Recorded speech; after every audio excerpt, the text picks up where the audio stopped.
ओम श्री साईनाथाय नमः। आज का रात्रि साईं संदेश।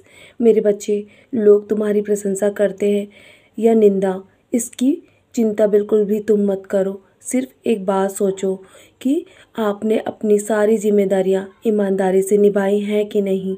सिर्फ अपने आप पे नज़र रखो, अपने कर्म पे नज़र रखो, बल्कि लोगों पे नहीं। लोगों पे नज़र रखने के लिए मैं बैठा हूँ ना, तो तुम अपने आप को और अधिक महान बनाने की कोशिश मत करो। लोगों पे ध्यान देना बंद करो।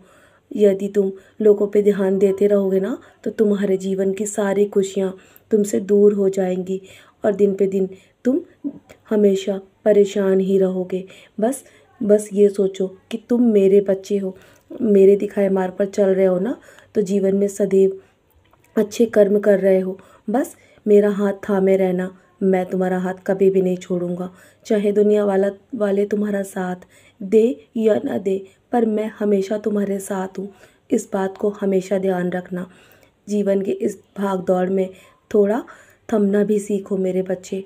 खुद के लिए भी थोड़ा समय निकालो और अपने लिए भी ध्यान रखो। अपने स्वास्थ्य का ध्यान रखो, अपने खान पान का ध्यान रखो।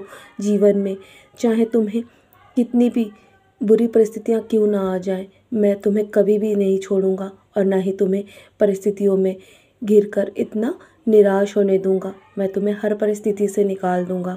मुझे पहचानो मेरे बच्चे, मैं तुम्हारा पिता हूँ, तुम्हारा गुरु। तुम्हारे जीवन पर मेरा सदैव ध्यान है। भले ही मेरे बहुत सारे भक्त हैं, बहुत ही अनन्य भक्त हैं, लेकिन तुम उनमें से मेरे बहुत ही प्यारे बच्चे हो। मैंने सदैव तुम्हें जीवन में अच्छे कर्म करते देखा है। जानता हूँ कभी कभी भूल हो गई है तुमसे, पर तुमने अपनी भूल के लिए सदा मुझसे माफ़ी मांगी है। मैंने हमेशा तुम्हें माफ़ कर दिया मेरे बच्चे। इसलिए जीवन में यदि तुम्हारे जीवन में किसी से भूल भी हो जाए ना, यदि तो कोई तुम्हारा दिल दुखाए, तो उसे माफ़ कर देना। हमेशा के लिए कभी किसी से नाराज़ नहीं होते मेरे बच्चे, क्योंकि ये उनके कर्म हैं और उन्हें अपने कर्म अवश्य ही भुगतने पड़ेंगे। तुम्हें भी अपने कर्म भुगतने पड़े हैं ना। तुम्हें जो दुखों का सामना करना पड़ रहा था, वो सिर्फ तुम्हारे कर्म थे और वो कर्म अब कर चुके हैं। अब तुम्हारे सुख का समय आ चुका है। जीवन में कुछ भी स्थायी नहीं है, इसलिए सदैव अपने कर्म ईमानदारी से करते रहो। किसी से भी घृणा और किसी से भी ईर्ष्या मत करो। सबसे प्रेम करो मेरे बच्चे। ये जीवन बहुत ही अनमोल है। इस जीवन को पहचानो और अपने जीवन के लक्ष्य को पूरा करने के लिए बस मेरे संकेतों को समझो। तुम्हारा ये कर्म है। बस हमेशा खुश रहो और हमेशा मैं बोलता हूँ ना कि तुम्हारे जीवन में बहुत सारी खुशियाँ आने वाली है। तुम तैयार रहो। तुम्हें जल्दी चमत्कार देखने को मिलेगा। तुम्हारी किस्मत में मैंने वो सब कुछ लिख दिया है जो तुम मुझसे लंबे समय से मांग रहे हो, और तुम्हारी जो भी बीमारियां हैं ना, उसके भी उपाय तुम्हें मिल जाएंगे। जल्दी तुम सारी बीमारियों से दूर हो गए मेरे बच्चे।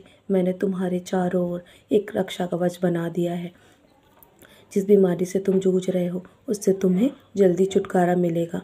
ज़िंदगी में खुश रहने का सबसे अच्छा तरीका है कि यदि उम्मीद लगानी है तो सिर्फ ईश्वर से लगाओ, इंसानों से नहीं, लोगों से नहीं, क्योंकि लोग हमेशा तकलीफ़ देते हैं मेरे बच्चे। अगर तुम मेरा स्मरण करोगे हर पल, तो मैं तुम्हें हर वो परिस्थिति से उबार दूंगा जिसके लिए तुम इतना परेशान हो रहे हो। तो चलो, अब बहुत रात हो गई है ना, सोने की तैयारी करो। बस अपनी सोच को अच्छी रखो और मैं किसी भी रूप में तुम्हारी मदद करने के लिए हमेशा आता रहूँगा। पहले भी कई बार मैंने तुम्हारी मदद की है ना, तो आगे भी करूँगा। निश्चिंत हो जाओ। तो चलो, अब बहुत रात हो गई है ना, अब आराम करने की तैयारी करो और अपनी सारी चिंताएं मेरे चरणों पे त्याग दो और मेरी उदी का सेवन करो। मेरे 11 वचन पढ़ के सोना मेरे बच्चे।